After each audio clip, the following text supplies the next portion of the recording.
बिस्मिल्लाहिर्रहमानिर्रहीम। अस्सलाम वालेकुम नाज़रीन कराम, मैं हूं मखदूम शहाबुद्दीन और आप देख रहे हैं मेरा फेसबुक और यूट्यूब चैनल। उम्मीद करता हूं आप सब लोग बखैर वाफ़ियत होंगे और जहां भी होंगे अपने अहले खाना समेत खुश भी होंगे और महफूज भी। नाज़रीन कराम, इस वक्त इमरान रियाज़ ख़ान के ख़िलाफ़ तमाम तर केसेस का धड़न तख्ता हो चुका है और पाकिस्तान की तारीख़ में आवाज़ों को दबाने वालों ने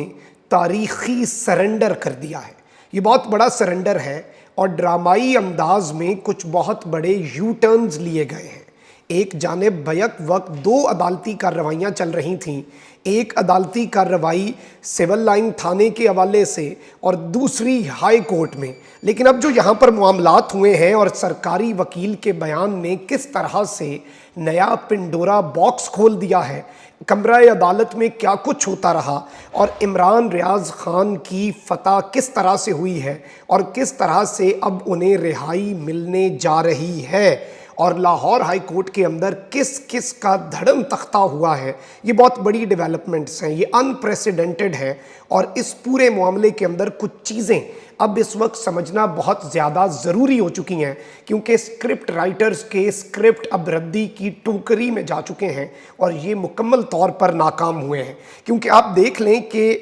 फ्लॉप प्लानिंग, ये जो प्लानिंग की गई थी इमरान रियाज़ को विक्टिमाइज़ करने की, इसके अंदर दो तीन मकासद थे। एक मकसद तो था कि इमरान रियाज़ के आसाब को तोड़ा जाए, दूसरा मकसद ये था कि दीगर जो सहाफ़ी हैं, जो हक़ की आवाज़ हैं, जो यूट्यूब पर बात करते हैं, वो भी डर जाएं, वो भी खामोश हो जाएं, वो भी सहम जाएं और उन्हें भी इस तरह से एक चीज़ बड़ी क्लियर कर दी जाए कि भाई रियासत जब आपको मज़ा चखाने का फ़ैसला करती है तो फिर आप कुछ नहीं कर सकते। लेकिन वो ये भूल गए थे कि किसी भी जमहूरियत के अंदर जो जमहूर होता है, जब वो रियासत और जमहूर के दरमियान मामलात होते हैं तो फिर बहुत से इदारों को भी घुटने टेकने पड़ सकते हैं अवामी रद्द अमल के आगे। और प्रोजेक्ट इमरान रियाज़ ख़ान का मुकम्मल तौर पर धड़म तख्ता हो चुका है, क्योंकि इमरान रियाज़ ख़ान के आसाब जो हैं, इन्हें टूटता देखने के ख्वाबों का महल जो है वो बड़ी बुरी तरह ज़मीन बोस हुआ। और जो मामलात हुए इस वक्त पूरी दुनिया के अंदर और सोशल मीडिया पर लिबर्टी में जिस तरह से लोग निकले, ये एक बड़ा वाज़े इशारा था कि अब ये वो मामलात नहीं रहे।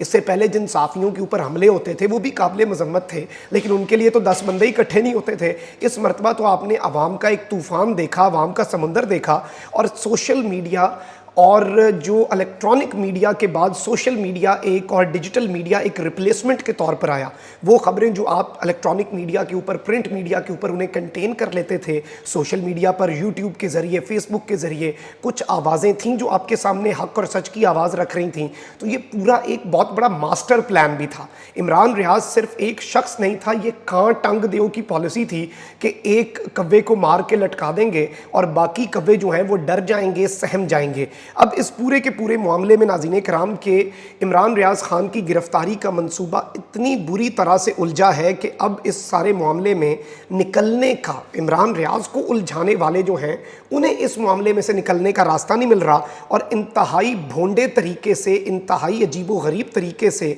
इस पूरे के पूरे मामले में सरेंडर किया जा रहा है। और ऑब्वियसली इसमें बहुत से सवालात भी उठते हैं, क्योंकि एक चीज़ आपने याद रखनी है कि जब एक गलती को सुधारने की आप कोशिश करेंगे, या मुंह पे थोड़ी सी कालक आपके लग गई थी, आपने उस कालक को साफ करते करते अपना पूरा चेहरा काला कर लिया। देख लें कि किस तरह से धमकियां दी गई, काले अंधेरे कमरे में रात को रखा गया, वहाँ पर कोई रोशनी नहीं थी, टॉर्चर करने की, आसाब की जंग, यहाँ तक कि पुलिस मुकाबले में मारने तक की धमकियाँ दे दी। अब सूरत हाल ये हुई है नाज़रीन कराम के दो कार्रवाइयाँ चल रही थीं। एक जानिब तो इमरान रियाज़ के ख़िलाफ़ जो केस है उसे ख़त्म करवाना बड़ा ज़रूरी था और उसके लिए अज़हर सिद्दीक एडवोकेट जो हैं उन्होंने दलाइल दिए और उन्होंने कहा कि ये FIRs कोई आम शहरी क्यों करा सकता था, दफ़ात ये वो लगाई गई हैं जो बनती नहीं थी, सबूतों के बगैर FIR काटी किस तरह से गई, पुलिस का दायरा इख्तियार था ही नहीं, दायरा इख्तियार आखिर था किसका और कार्रवाई करनी भी थी तो कैसे हो सकती थी कार्रवाई। ये अगर दुनिया का सबसे जेन्युइन केस भी है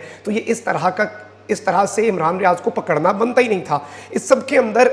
एडवोकेट अजहर सिद्दीक ने भी आज एक महाज संभाला हुआ था, मियां अली इशफाक ने दूसरा महाज संभाला हुआ था और उन्होंने खुशखबरी भी सुना दी हुई है। इसमें अजहर सिद्दीक साहब ने कहा कि जो दफात लगाई गई हैं उनका प्रोसेस मुकम्मल करने के सबूत दिखा दें तो मैं रोस्ट्रम छोड़कर अदालत से बाहर चला जाऊंगा। और इमरान रियाज की वकालत करते हुए अजहर सिद्दीक साहब ने बड़े दबंग और बड़े कॉन्फिडेंट, क्योंकि देखें जब आप हक और सच की बात करते हैं ना फिर आप बड़े कॉन्फिडेंट होते हैं, फिर आप कह सकते हैं कि सबूत दिखाएं, मैं अदालत ही छोड़ कर चला जाऊंगा, मैं रोस्ट्रम छोड़ दूंगा, मैं ये केस छोड़ दूंगा। और उन्होंने ये बात बड़ी वाजे की है कि एडवोकेट अजहर सिद्दीक ने कि अगर शहबाज शरीफ और हमजा शहबाज ने इमरान रियाज खान से लड़ना है तो खुलकर सामने आए, ये बुज़दिलों की तरह फौज का नाम इस्तेमाल करके कार्रवाइयाँ क्यों कर रहे हैं। और इस सारे मामले के अंदर फिर इमरान रियाज जो हैं उनके खिलाफ जो यहाँ पर FIR थी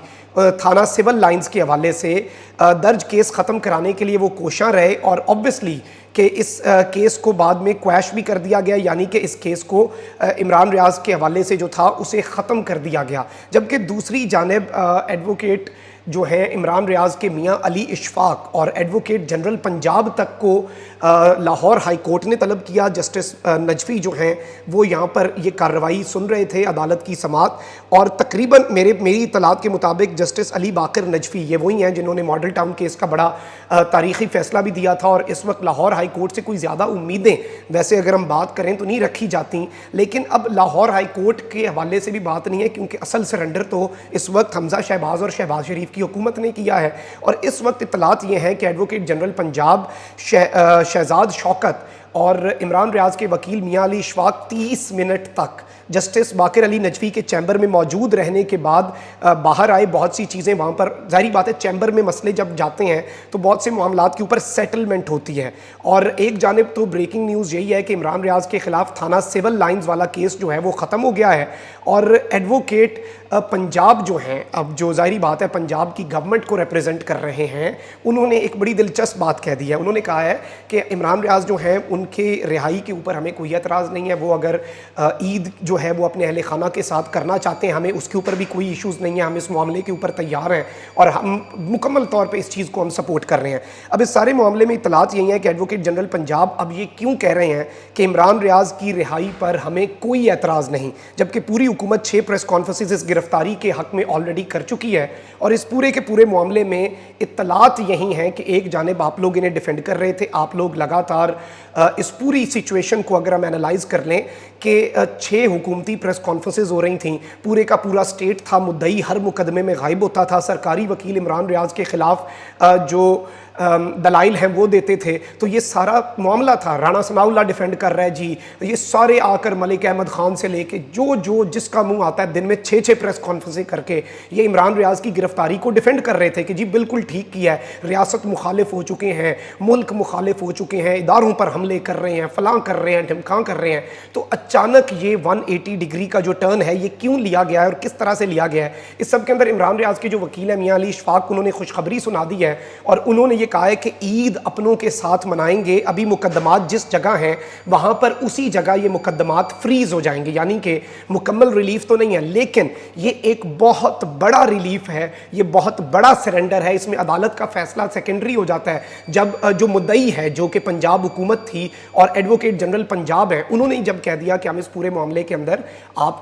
हमें तो कोई एतराज़ नहीं है। और अब इत्तलात यह है कि कल ईद है मगर दरख्वास्त गुजार के मुश्किलात का अंदाज़ा है, अगर अदालत समझे तो इमरान रियाज को ईद अपने घर वालों के साथ मनाने की इजाज़त दे दे, ये कहना था एडवोकेट जनरल पंजाब का। और इसके अंदर जस्टिस बाकर अली नजफी ने एक बड़ा अहम सवाल पूछा, उन्होंने कहा कि क्या आप गारंटी देते हैं कि इस दौरान मुल्जिम कोई बयानबाजी नहीं करेगा। और इस सब के अंदर जस्टिस बाकर अली नजफी जो है उन्होंने इमरान रियाज को लाहौर हाई कोर्ट में पेश करने का हुक्म दिया। उन्होंने पूछा वहाँ पर